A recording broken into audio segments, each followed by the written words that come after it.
Happy June 6th, Messiah friends. I know it is the start of summer and we are all excited. It's also the start of a brand new sermon series called Ordinary Sinners, where we look at different people in the Bible and what their life was like. We see that one of the things that all of us humans have in common is that we're imperfect and sinful. So today, from our garden, we start with Adam and Eve, the very first people, the very first sinners.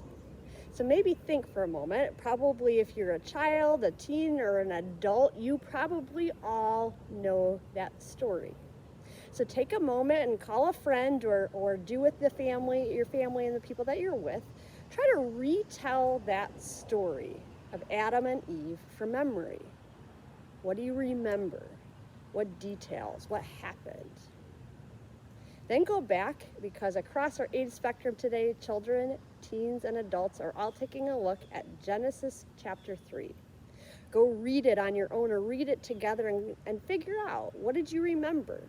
What important details did you forget? And as you retell that story of our friends Adam and Eve, you can be reminded of the things that took place.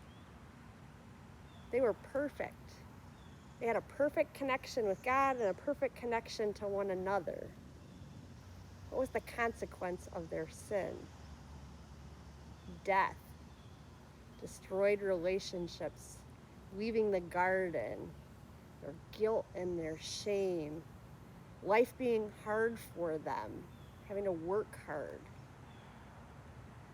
losing their first son because their brothers fought and one killed the other. It's really tempting to look at our friends, Adam and Eve, and say, well, if they ruined everything, if it weren't for them, there'd be no sin in the world. But what we discover is that we too are sinners. Not all the blame is on them. Certainly the blame of what took place added to original sin and now makes for a different world. But if they'd been perfect, someone else would have messed it up. Maybe you, maybe me. As human beings that face sin, we still need a Savior. We can blame Adam and Eve for ruining it all, but what we discover is that sin is anything that misses the mark, anything that displeases God. You think the devil or Satan, the snake, would have given up if he wasn't successful with Adam and Eve? That tempter is always around, trying to get us to be separate from God, to doubt God, to disobey God, and to go our own way. He still does that today. So us sinners, just like Adam and Eve, need a Savior. And what we discover as we look at that Genesis 3 and surrounding chapters is right away from Adam and Eve, God was willing to provide a fix. He was willing to provide a Savior, a promised Messiah, Jesus. Right away in the garden, where he could have made death the immediate consequence, he still kept his word. They did die. They did face consequences for their actions.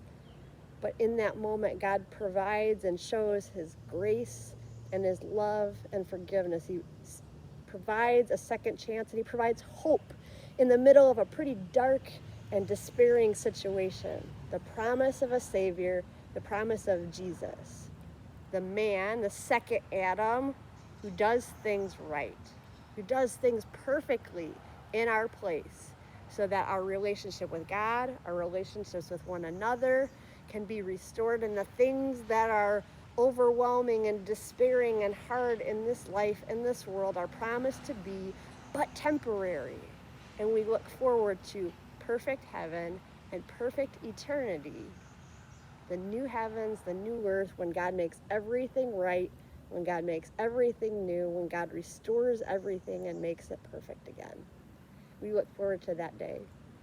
to take a look at our family devotions and the bonus children's activities today. As we said, across the age spectrum, everybody's going to look at Genesis 3 today from a slightly different perspective and see what you know and remember, see what new things jump out at you, maybe try some of the activities or discussion questions to put it in a different perspective or learn in a different way, and be ready to come back next week for a look at another ordinary sinner and how that relates to you, how that relates to me. Have a great day, friends.